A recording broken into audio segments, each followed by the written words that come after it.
Boom. Hey there. We're going to talk a little bit about, let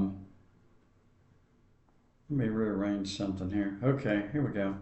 We're going to talk about self management. That's what this course is all about, behavior mod, self management.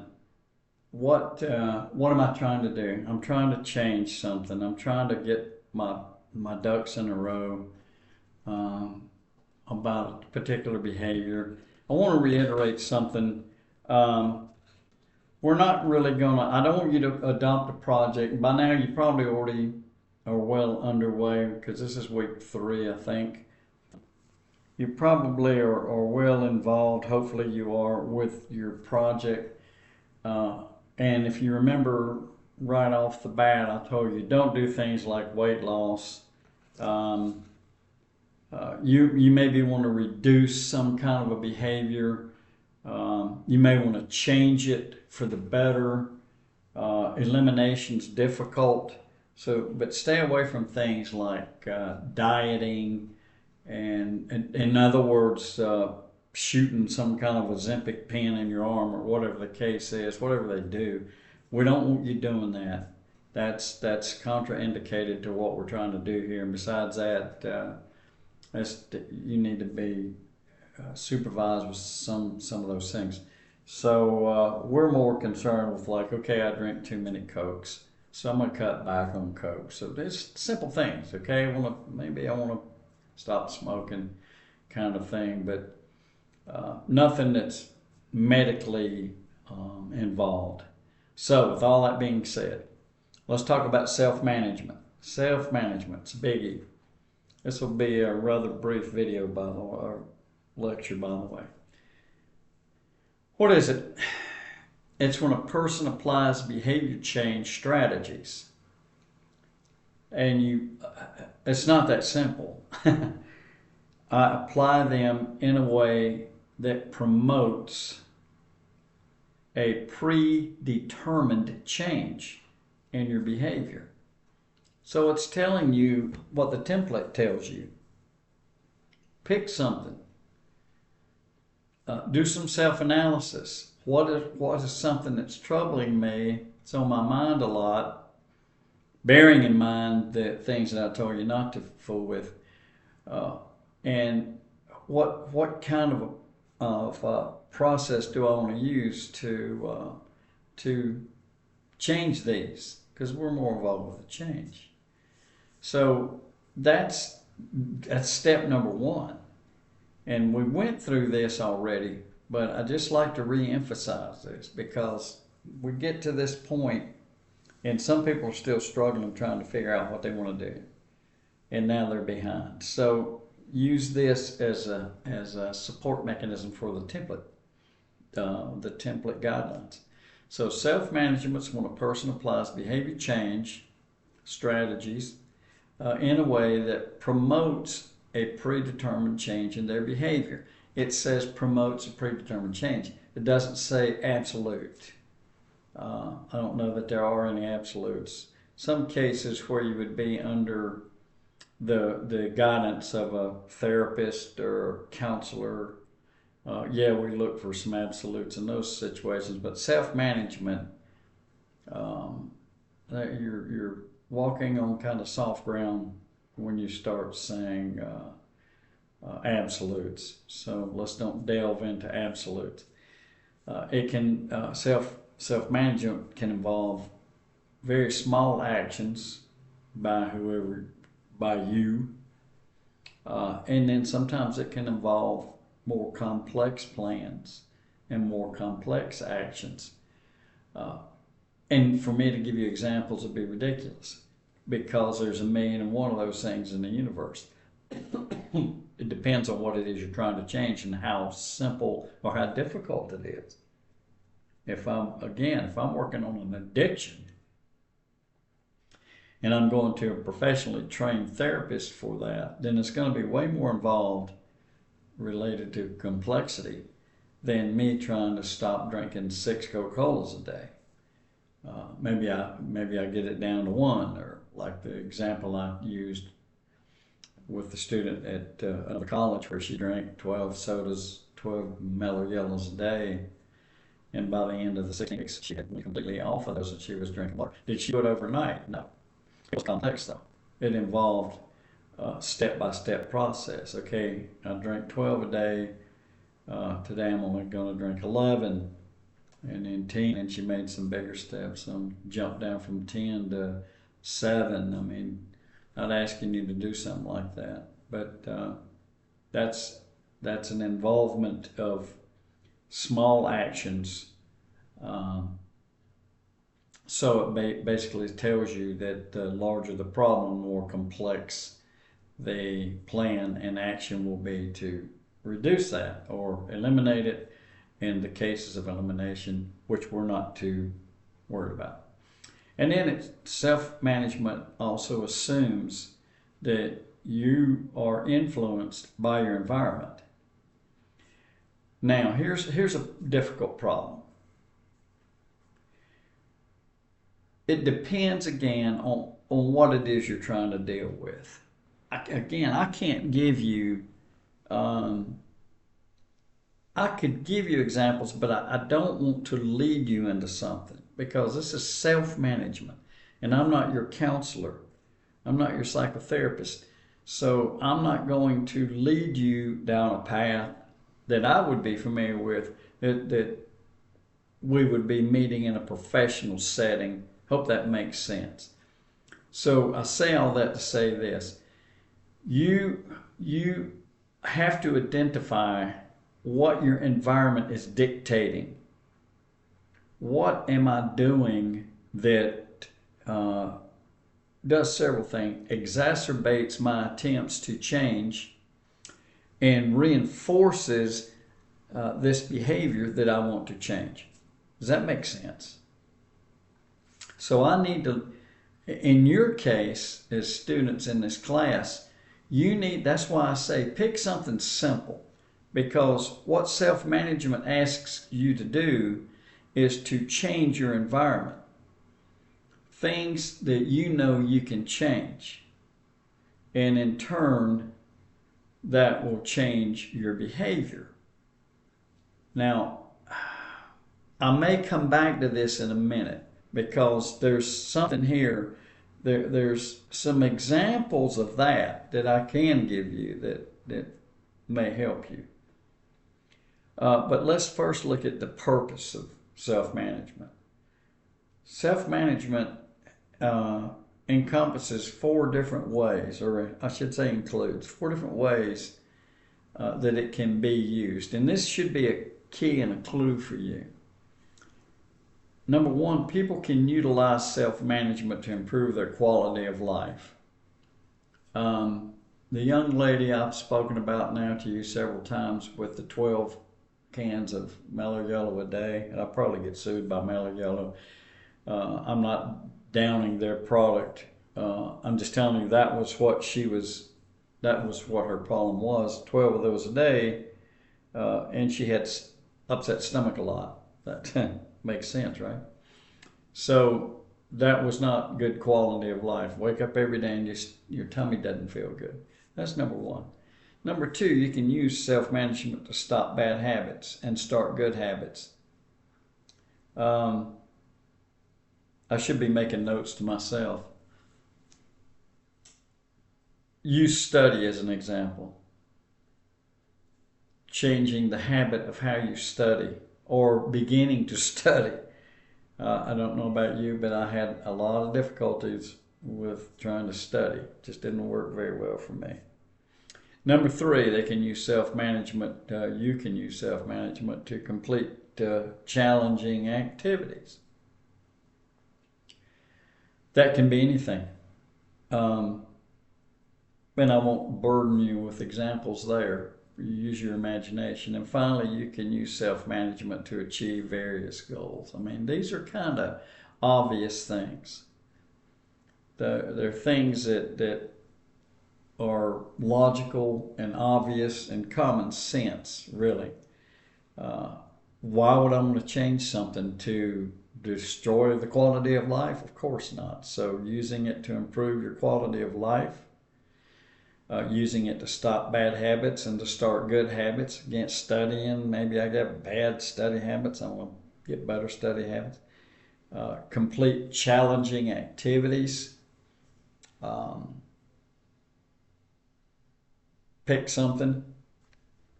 You got a paper that's due by the end of the semester. In your case, you got a project that's due by the end of the 7 weeks. So put together a program based on your template that will get you there. And then achieving goals. That goes hand in hand with number 3, doesn't it? Achieve goals by self-management. So 4 things to consider when you're dealing with this self-management change business. Now, you can use coaches. You can use accountability. You can use a team. Many of my students, I think I mentioned this already, many of my students used teams or pairings to help them, each other, with their 16-week project, in your case 7. But listen, this is self-management. So another person doesn't have to be involved all the time to help you make positive changes. Who's the person you need to be accountable to? Look in the mirror. It's you. So yeah, coaches are fine, groups are fine, teams are fine, pairings are fine. But in the end, it's all about you. And it leads us to the next thing to consider.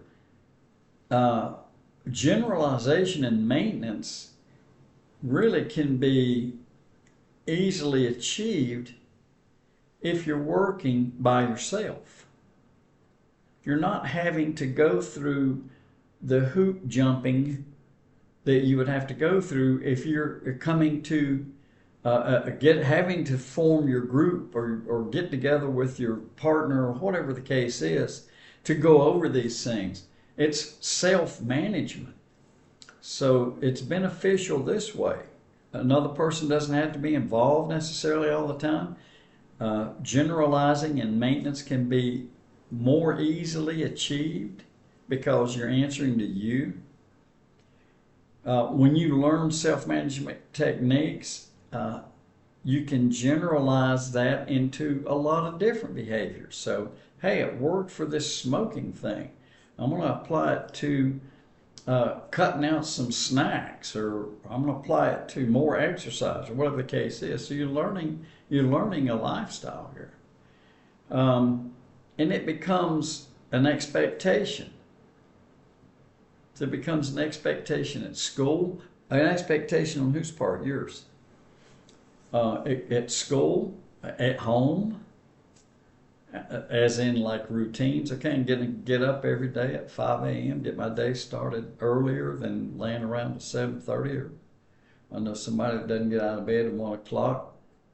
And also in the workplace. Yeah, you can apply all of this in those settings. And then you have more control. Self-management allows you to have more control of your own life. Instead of picking up the phone and saying, I'm getting weak, tell me what to do. You accept the responsibility. You make it happen.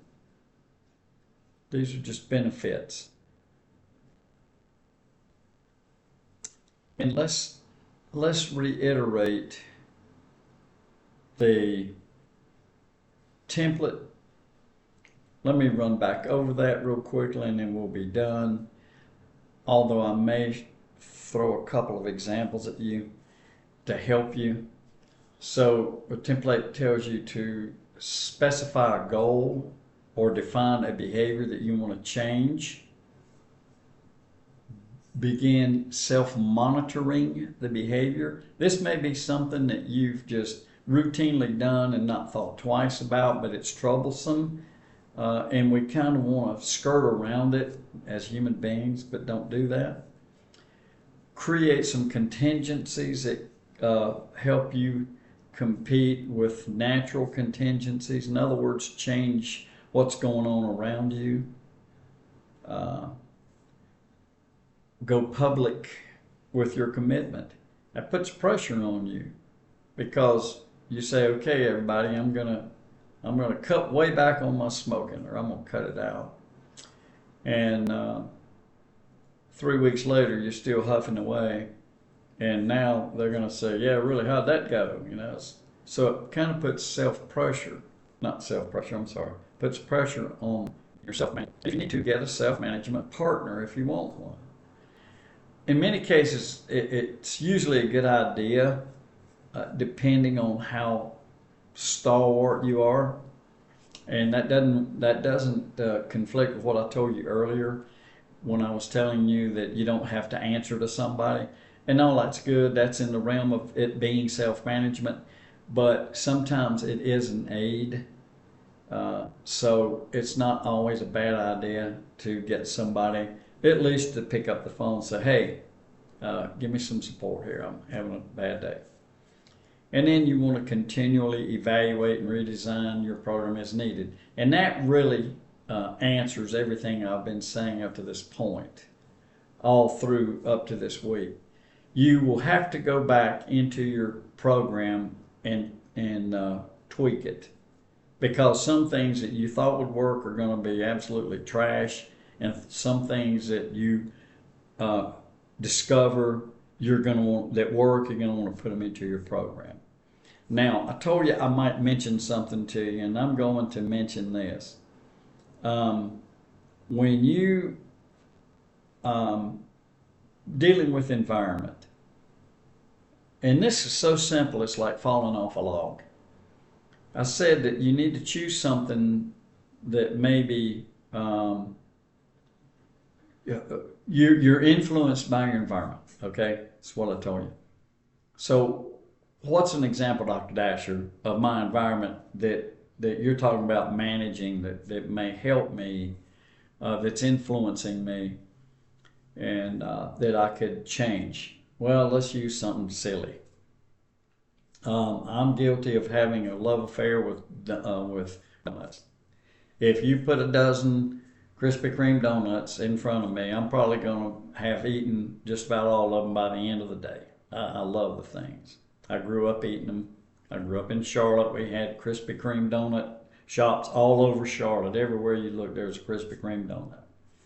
And there's a stereotype about being police officers in the donut shop. Well, let me tell you what, they could have used me as the poster child for that. Because when I was on midnight shift in Charlotte, working rough side of town, there was a Krispy Kreme there, and they liked the police presence to deter people coming in and robbing them on midnight shift. And they said, guys, if y'all will come and hang out some, we'll give you 2 glazed donuts and a free cup of coffee. So I was there about once a week. Me and Krispy Kreme, right? So what's my environment? What can I change in my environment to help me with that quote addiction? Don't bring donuts into the house. Very simple.